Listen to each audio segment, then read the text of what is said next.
The large silver ship appeared in Earth's orbit on a Tuesday morning. It moved silently against the backdrop of stars, its hull gleaming under the sun. On Earth, millions of people stared at their screens in shock. Humans were not alone in the universe. Commander Elizabeth Warren stood on the deck of the USS Arlington, watching the alien vessel through the ship's reinforced windows. Her hands gripped the railing until her knuckles turned white. After 20 years in the Navy, she thought she had seen everything. She was wrong. "Commander, we're receiving a transmission," said Lieutenant Ryan Boyd. His voice shook slightly as he adjusted his headset. Warren took a deep breath and straightened her uniform. "Put it through." The main screen flickered to life. A tall, slender being with pale blue skin and large almond-shaped eyes looked back at them. Its head was hairless, with strange patterns etched into the skin. "People of Earth," the alien said, in perfect English, "I am Ambassador Zektoral of the Galactic Confederacy. We come in peace and friendship." Within hours, news of the alien arrival spread across the planet. World leaders gathered in emergency sessions. The United Nations Security Council chose Commander Warren and diplomat Alan Ross to meet with the aliens. Their mission was simple: learn about these visitors and protect Earth's interests. 2 days later, Warren and Ross boarded a shuttle bound for the alien vessel. As they approached the massive ship, Ross whispered, "Remember, we're just here to listen. No promises, no agreements." Warren nodded. She didn't trust the aliens. Something about their perfect timing bothered her. Humanity had just tested its first faster-than-light communication device last month. The coincidence seemed too perfect. Inside the alien ship, they were led through gleaming corridors to a large circular room. 7 different alien species sat around a curved table. Ambassador Zektoral stood to greet them. "Welcome, representatives of Earth," Zektoral said, gesturing to empty seats. "We have waited a long time for this meeting." For the next 3 hours, the aliens explained the Galactic Confederacy. 17 species from across 3 spiral arms of the galaxy had joined. Together thousands of years ago. They shared technology, resources, and protection. Now they wanted Earth to join them. "We bring gifts of knowledge," said a small, bird-like alien named Prill. "Medical advances that will end disease on your world. Energy technology that will solve your climate crisis." Warren noticed how the aliens emphasized Earth's problems. How did they know so much about humanity? Then Ambassador Zektoral placed a thick document on the table. "The Standard Integration Treaty," he explained. "Signed by hundreds of worlds before yours. This will formalize Earth's entry into the Confederacy." Ross picked up the document and began to read. His expression darkened with each page. Under the table, he passed his tablet to Warren with key sections highlighted. Warren's stomach tightened as she read. Section 4.3. Member worlds will limit military growth to defensive capabilities only. Confederate forces will provide primary protection. Section 7.8. Standard resource quotas must be met quarterly. Failure to comply will result in direct Confederate oversight of extraction operations. Section 12.1. Technological development must follow approved paths. All new patents must be submitted to the Confederate Science Directorate for approval. Warren met Ross's eyes.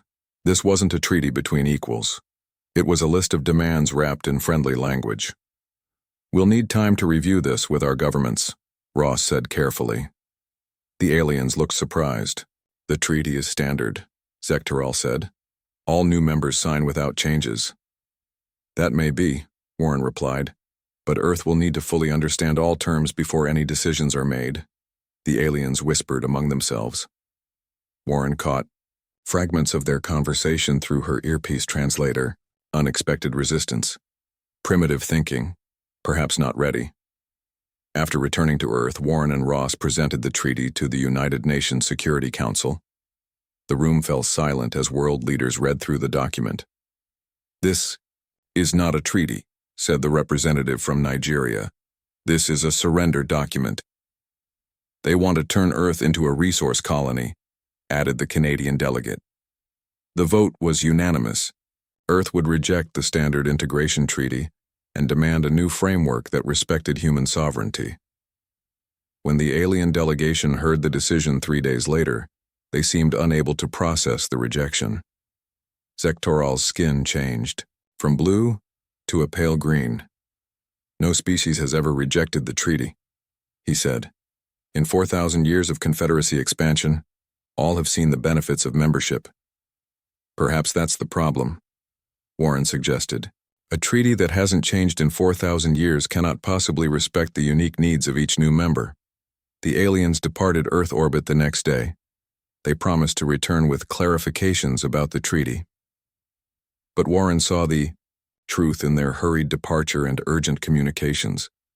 The Confederacy had never faced rejection before. What the humans didn't know was that across the galaxy, emergency signals flashed between Confederate worlds. For the first time in recorded history, the Confederacy had discovered a Class 4 expansion risk, a species with both the technology and the will to resist integration. On the Confederate capital world, the Security Council gathered in an emergency session. The holographic image of Earth rotated above their table. "They're dangerous," said Admiral Zell of the Military Division. "They rejected our generosity." "They're different," countered Science Director Mala. "Their history shows constant conflict and suspicion. They evolved differently from other species." "What do we do with them?" asked the High Chancellor. No one had an answer. For the first time in thousands of years, the Confederacy faced a species that didn't follow their rules. Back on Earth, Warren stood on the beach near her home, watching the stars. Somewhere up there, alien leaders were discussing humanity's fate. She should have felt afraid, but instead she smiled. "They don't understand us," she said to herself, "and that gives us an advantage." The real game was just beginning. Humanity had taken its first step onto the galactic stage, and they had done it their way, by saying no. 3 years passed since humanity's first contact with the Galactic Confederacy. During this time, Earth changed. Countries set aside old conflicts to focus on a bigger concern: aliens who viewed humans as a problem to solve. The United Nations expanded into the Earth Defense Alliance, with Admiral Susan Clark at its head. Admiral Clark had a reputation for straight talk and sharper thinking. She now led Earth's Extraterrestrial Relations Department from a new building in Geneva. On Tew, this morning she prepared to meet yet another Confederate delegation, the 5th in 3 years. "They're getting desperate," said her assistant Paul Garcia, as he arranged documents on the conference table. "This time they're sending their highest diplomatic authority." Clark nodded. "Good. Maybe this one will actually listen." The meeting. Room doors slid open. A tall, willowy alien with golden skin entered. Unlike previous ambassadors, this one wore elaborate robes with strange symbols that seemed to shift and move in the light. "Admiral Clark," the alien said with a slight bow. "I am Grand Arbiter Nex Voon of the Confederate Assembly. Thank you for meeting with me." Clark gestured to the empty chairs. "Please sit. Would you like water? We've analyzed your biology and believe it's compatible." The Grand Arbiter seemed surprised by this hospitality. "Yes, thank you." Once they were seated, Nex Voon placed a slim metal case on the table. "Admiral, I have traveled 17 light years to speak with you directly. The Confederacy wishes to resolve this unfortunate situation." "There's nothing unfortunate about it," Clark replied calmly. "Earth has considered your previous treaties and found them unacceptable. That's not unfortunate, it's just negotiation." The Grand Arbiter's large eyes blinked rapidly. "No civilization has ever declined Confederate membership. The benefits are immeasurable. So are the costs," Clark responded, leaning forward. "Every treaty you've offered contains the same basic problems. You want to limit our military growth. You want access to our resources. You want control over our technological development. These are standard protections," Nex Voon insisted. "The galaxy is a dangerous place." Clark smiled without humor. "Yes, we're beginning to see that." The Grand Arbiter opened the metal case and removed a document. "This new treaty addresses your concerns. We've reduced resource quotas by 30%. We've expanded the allowed technologies list. We've even included a provision for human representatives in the Confederate Assembly. Clark took the document and began to read. For several minutes, the room was quiet, except for the sound of turning pages. Finally, she set it down and pushed it back across the table. "This is still not acceptable," she said firmly. "You've changed the details, but not the fundamental relationship. We want partnership, not patronage." Nexvoon's golden skin darkened with emotion. "No species has ever demanded full equality upon entry. You must earn your place in galactic society." "Must we?" Clark asked. "Who decided that rule? Why can't each species determine its own path?" The Grand Arbiter had no answer. Such questions had never been asked in the Confederacy's long history. Meanwhile, across the solar system, humanity was not sitting idle. The first human colony ship reached Proxima Centauri that same week. Confederate observers watched in alarm as humans established a permanent settlement on Proxima B. On the Confederate capital world, the Galactic Security Council met in its hidden chambers beneath the ancient city of First Landing. Council members represented the oldest and most powerful species in the Confederacy. "Humans are expanding without permission," said Security Director Vril. "They've established a colony in the Proxima system." "The Proxima system is unclaimed," noted Science Director Mala. "They've broken no laws." "They reject our treaties," Vril countered. "That itself violates Confederate principles." A holographic display showed Earth's rapidly advancing technology. In just 3 years, humans had reverse-engineered concepts glimpsed during diplomatic exchanges. Their first faster-than-light prototype was already undergoing tests. "Their learning curve is unprecedented," Mala said with professional admiration. "They've accomplished in 3 years what took other species decades." "What concerns me more is their mindset," said intelligence analyst Jex, a small rodent-like alien with oversized eyes. "Our deep cultural analysis shows something unique about humans." The display changed to show human military installations, defense plans, and emergency protocols. "They prepare for worst-case scenarios as standard practice," Jex explained. "Every human nation maintains contingency plans for disasters, invasions, and betrayals that may never come. They expect betrayal as a fundamental state." The council members shifted uncomfortably. "How can a species evolve with such paranoia?" asked Vril. "Their history is written in conflict," Jex replied. "Unlike our founding species, humans never had a period of planetary peace before reaching space. They bring their survival instincts with them." Back on Earth, Admiral Clark received a message from the Proxima colony. Confederate ships had arrived in the system and formally objected to human presence. The colony's governor, Frank Prescott, had delivered Earth's response.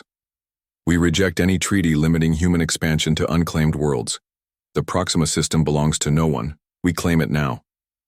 When Clark shared this with her staff, they fell silent. Everyone understood what it meant. Humanity was not just rejecting Confederate rules, they were making their own.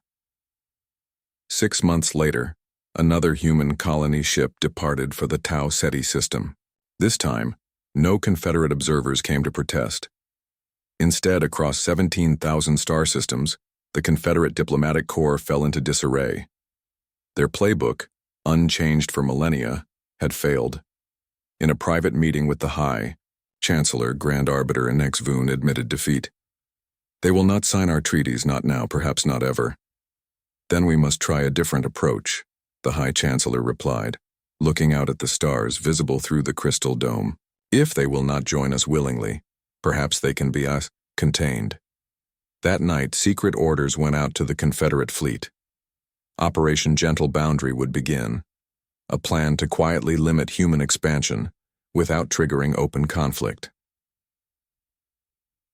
What the Confederacy didn't realize was that humans had expected such a move.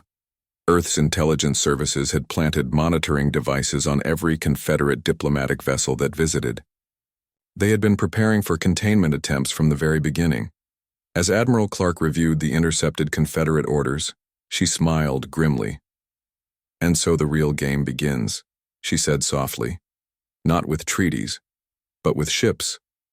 The Diplomatic dance was ending. A new and more dangerous phase was about to start. 10 years had passed since the silver ships of the Galactic Confederacy first appeared in Earth's skies. In that time, humanity had changed. 12 human colonies now spread across 7 star systems. Each colony flew the blue and green flag of Earth, a symbol of their home world. Each built their settlements according to human designs, not Confederate standards. The Confederacy watched this expansion with growing alarm. Every diplomatic effort had failed. Every economic pressure had been ignored. Even cultural exchange programs designed to make humans more accepting of Confederate ways had produced no results. In the deepest chambers of the Confederate Security Directorate, a new plan was taking shape.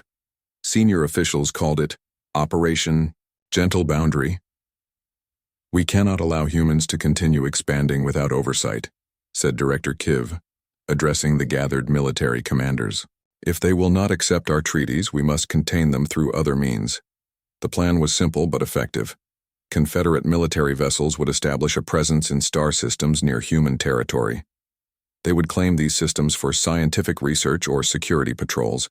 Without firing a shot, they would create a barrier to human expansion. "We will starve them of resources," Kiv explained. "When they cannot access new mining opportunities or colony worlds, they will have no choice but to negotiate." The first Confederate ships moved into position around the Tau Ceti system. This star lay just beyond current human territory but contained valuable mineral-rich planets. Confederate observers expected humans would attempt to claim it within the next year. What the Confederacy did not expect was Captain Gregory Nash of the Earth Defense Force vessel Pathfinder. His ship was conducting a routine survey mission when its sensors detected unusual activity near Tau Ceti. Nash was a cautious man with 20 years of space experience. When his crew detected energy signatures matching Confederate vessels, he did not immediately report to Earth. Instead, he ordered his ship to move closer, using the system's asteroid belt for cover. "Passive scans only," he instructed his crew. "I want to see what they're doing before we announce ourselves." For 3 days, the Pathfinder observed as Confederate ships placed monitoring satellites and automated defense platforms around Tau Ceti. These devices would detect and track any human ships entering the system. "They're building a fence," Nash told his first officer, Lisa Reeves. "They want to box us in." Nash had a decision to make. Confederate ships had not directly threatened human territory. According to space law, they had every right to patrol unclaimed systems. But Nash recognized the strategy for what it was, the first step in a containment plan. Instead of confronting the Confederate ships, Nash ordered a complete record of their activities. Then, in a move that would change galactic politics forever, he transmitted this evidence across all human communication channels. Every colony, every Earth nation, and every human ship received the same message. The Confederacy was trying to cage humanity. The response was immediate and unified.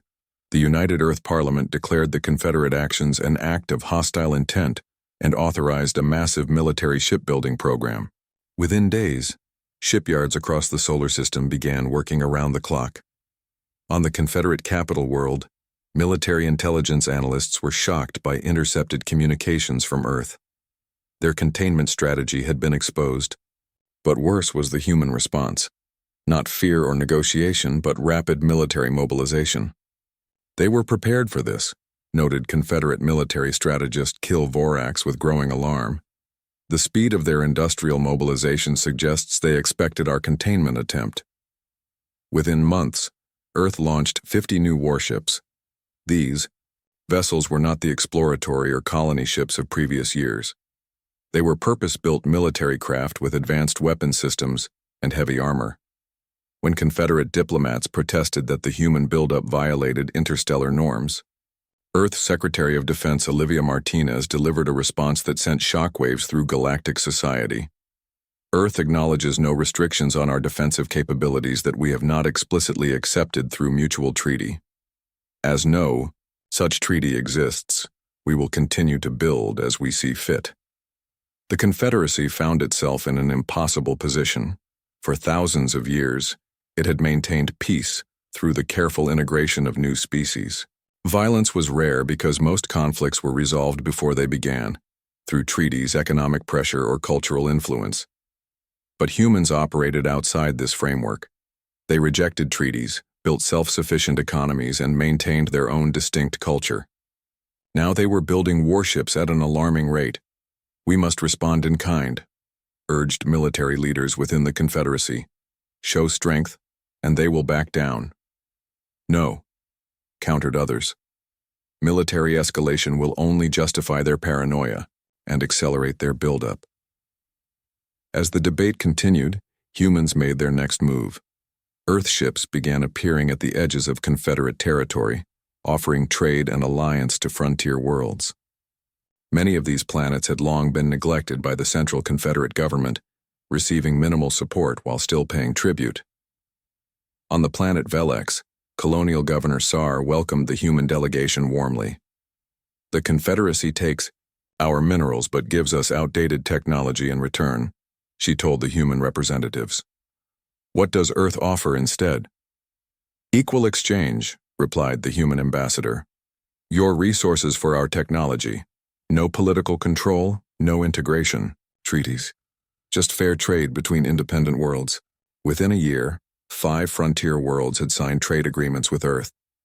The Confederacy's influence was shrinking for the first time in 12,000 years of expansion. In response, the Confederate Security Council authorized more aggressive containment measures. Military vessels moved into position around human-claimed systems, not blockading but watching, waiting. "They must make a mistake eventually," Director Kiv assured the High Chancellor. "All young species do. When they overreach, we will be ready to correct them." But as another year passed, the mistake never came. Human expansion continued, careful but steady. Their ships avoided direct confrontation while building alliances with frontier worlds. Their colonies grew stronger, linked by an expanding network of faster-than-light communication relays. For the first time in recorded history, the Confederacy faced a species that refused to play by established rules. The containment strategy had failed before it truly began, exposed by a single human captain who shared information rather than hoarding it. As the stalemate continued, a new term appeared in Confederate diplomatic communications: the human problem. Senior officials now devoted entire departments to solving this problem, searching for some way to bring these troublesome humans into the proper galactic order. What none of them understood was that humans did not see themselves as a problem to be solved. They saw themselves as pioneers of a new approach to galactic relations, one based on mutual respect rather than submission. The stage was set for the next, more dangerous phase of this interstellar contest of wills. 20 years had passed since first contact. Humanity now had a presence in 12 star systems, with Proxima Centauri serving as their most developed colony outside of Sol. Nearly 1 million humans lived on Proxima b, in cities built to blend with the planet's natural environment. The Confederacy's patience had worn thin. Failed diplomacy and ineffective containment strategies had only led to further human expansion. Now, hardliners within the Confederate leadership pushed for a more direct approach. "We must show strength," said Fleet Commander Jax during a closed session of the Security Council. "Humans respect power. They must learn there are consequences for rejecting galactic order." After much debate, the Council authorized a naval demonstration. 23 Confederate warships would position themselves around Proxima Centauri. Not an attack, they insisted, merely a show of force to bring humans back to the negotiating table. Admiral Peter Simmons commanded Earth's 3rd Fleet from his flagship Northern Star. At 52, Simmons had gray hair at his temples and deep lines around his eyes, but his mind remained sharp. When sensors detected multiple Confederate vessels emerging from faster-than-light travel near Proxima, he immediately ordered his fleet to high alert. "All ships, battle stations," he said calmly. "Maintain defensive formation Alpha. No aggressive actions without my direct order." The 12 ships of 3rd Fleet moved to protect Proxima b, positioning themselves between the Confederate vessels and the colony. Simmons opened a channel to the Confederate commander. This is Admiral Peter Simmons of the Earth Defense Force. You have entered human-controlled space without permission. State your intentions immediately. The screen flickered, revealing a tall reptilian alien with yellow eyes and scaled skin. I am High Captain Drell of the Confederate Navy. Your presence in this system is noted, human. However, we are conducting standard security operations in this sector of space. Simmons kept his expression neutral. Proxima Centauri is a recognized human colony system. Any security operations here require prior notification and approval. The Confederate captain's scales darkened slightly, a sign of annoyance in his species. Non-signatory worlds do not dictate terms to the Confederacy. Your ships will submit to inspection before approaching the colony. This is standard protocol for non-integrated species. Instead of arguing, Simmons ended the transmission. He turned to his communications officer. Send an emergency message to Earth Command. Confederate fleet in Proxima space attempting to establish inspection protocols. Request immediate reinforcements. For the next 72 hours, both fleets maintained their positions. Confederate ships formed a loose ring around the system's outer edge. Earth vessels held their protective screen around Proxima B. Neither side fired weapons, but neither backed down. On Earth, the United Parliament convened an emergency session. Defense Secretary Kelly presented the situation in clear terms. This is not just about Proxima. If we allow inspections in one system, they'll demand them in all systems. This is a test of our sovereignty. The vote was unanimous. Earth would not submit to Confederate demands. Every available ship would be sent to reinforce Proxima. Back at Proxima, Admiral Simmons received word of Earth's decision. Hold position, he told his captains. Help is coming. High Captain Drell grew increasingly frustrated as the standoff continued. His orders had been clear. Establish inspection protocols and show humans the consequences of defiance. But the human ships refused to move, and Confederate regulations prevented him from firing first. They must submit, he told his second-in-command.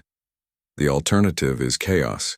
If every species ignored Confederate guidance, the galaxy would fall into disorder.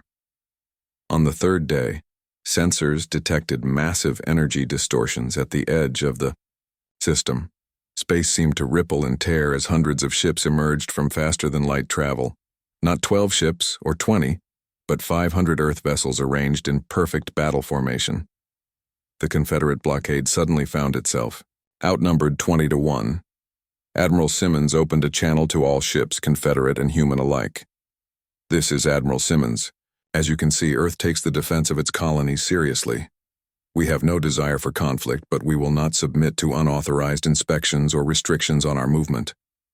Across the Confederate fleet, alarm spread quickly. Intelligence. Reports had estimated Earth possessed perhaps 100 military vessels. The appearance of 500 ships shattered all Confederate assessments of human capabilities. High Captain Drell faced an impossible choice.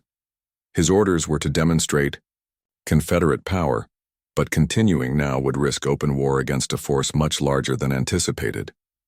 After brief communication with Confederate High Command, he made his decision. We will withdraw from Proxima space, he announced stiffly. But this matter is not resolved. The Confederacy cannot allow unregulated expansion to continue indefinitely. As the Confederate ships departed, cheers erupted throughout the human fleet. For the first time, a non-Confederate power had forced the galaxy's oldest government to back down. News of the Proxima incident spread quickly across both human and Confederate space. On frontier worlds, populations watched with growing interest. Many had assumed Confederate power was absolute. Now they saw otherwise. In an emergency session of the Confederate Assembly, the diplomatic corps presented disturbing evidence. Humans had been systematically distributing military technology to frontier worlds previously under Confederate influence. Several newly independent systems had signed mutual defense pacts with Earth. They're not just rejecting our order, observed Supreme Commander Jalthun, the Confederacy's highest military authority. They're building their own. The implications stunned many assembly members.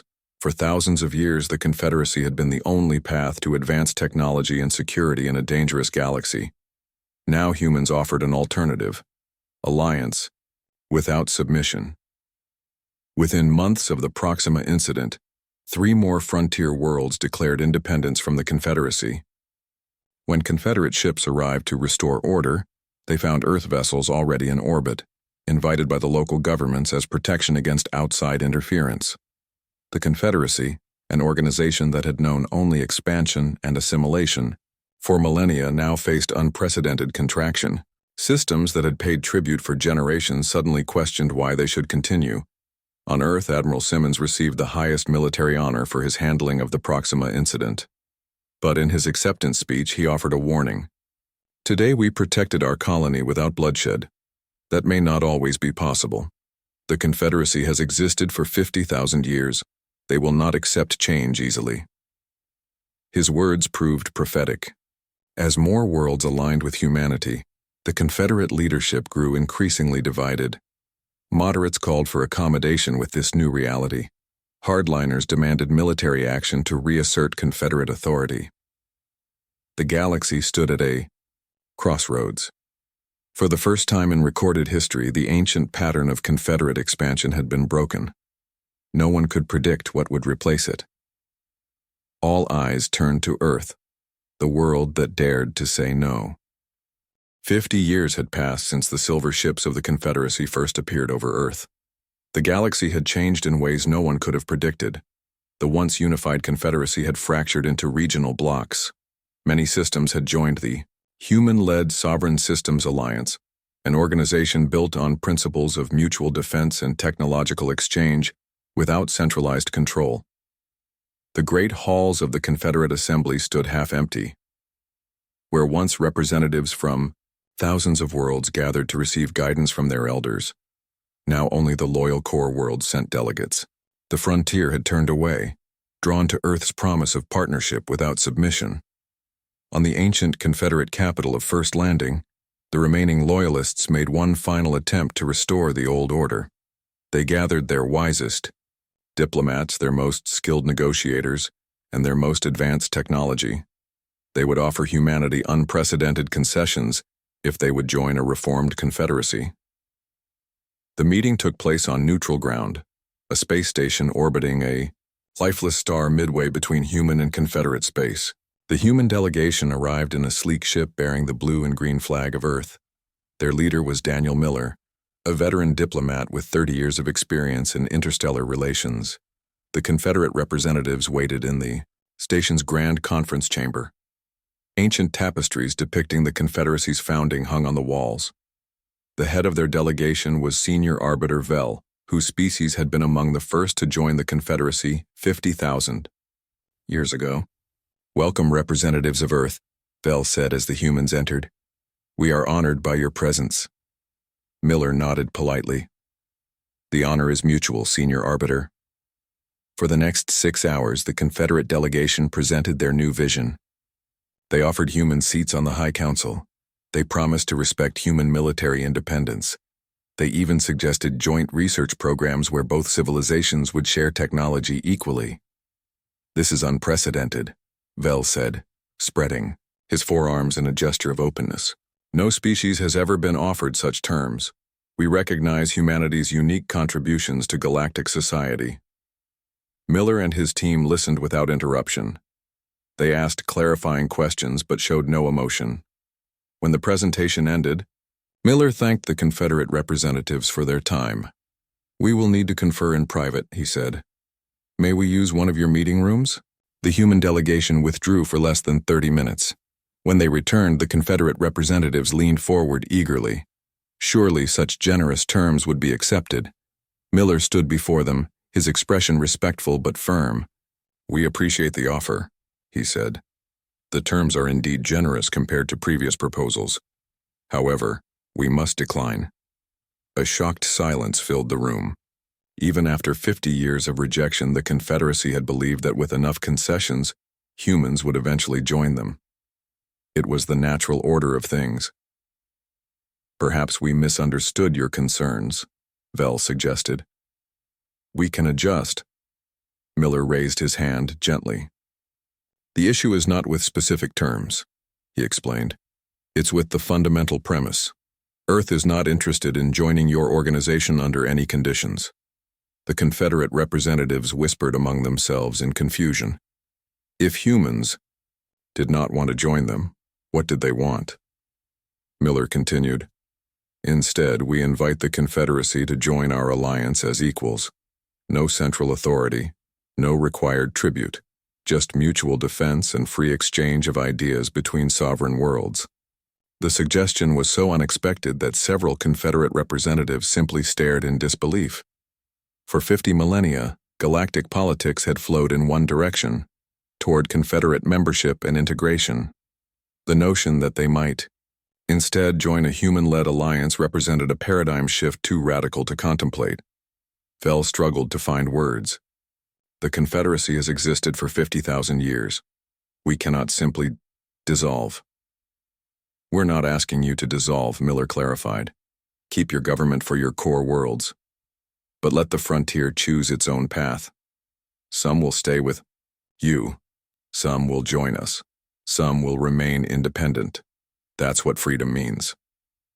The Confederate delegation departed in shock, their worldview shattered. They had come to offer humans a place in their ancient order. Instead, humans had suggested, the Confederacy was just one government among many. In the following months, the impact of this meeting spread across the galaxy. Many younger Confederate species openly questioned why they should remain loyal to a system that offered them less freedom than the human alternative. The Nixari, once the Confederacy's staunchest enforcers, were the first to break away. Their announcement sent shockwaves through Confederate space. After careful consideration, the Nixari Collective withdraws from the Confederate Compact and requests alliance membership. More defections followed, not just frontier worlds now, but established members of the Confederacy. The ancient order was not collapsing, it was transforming. In the Council of Elders, the Confederacy's highest authority, ancient speaker Vex Moore addressed his troubled colleagues. Though his body was frail with age, his mind remained sharp. For 50,000 years, he said softly, we believed integration was the only path to galactic stability. We were wrong. He activated a holographic display showing the growing network of alliance worlds and the remaining Confederate systems. Humans showed us that true stability comes not from uniform submission to a single system, but from mutual respect between different ones. Perhaps it is time we learned from them, rather than trying to teach them. 1 year later, representatives from across the galaxy gathered on neutral ground. The first ever galactic concordance would establish new principles for interstellar relations. The reformed Confederacy sent delegates, as did the Alliance and dozens of independent systems. As the proceedings began, human ambassador Nicole Foster shared a knowing smile with her alien counterparts. The young species that had refused to sign a single treaty had somehow managed to rewrite them all. Welcome, friends, she said, addressing the gathered representatives. Today we begin something new. Not a government that rules from above, but a community that grows from below. Not a single path for all, but many paths side by side. Across the conference hall, Confederate Elder Vex Moore nodded in approval. Though the old order was passing, something better would replace it. The galaxy would continue, not as a unified empire, but as a diverse community of equals. As delegates from 100 worlds began the complex work of drafting a new framework for galactic relations, Foster looked out at the stars visible through the station's viewing port. Humanity had found its place in the cosmos, not by accepting the role offered to them, but by creating a new one. The species that said no had changed the galaxy forever.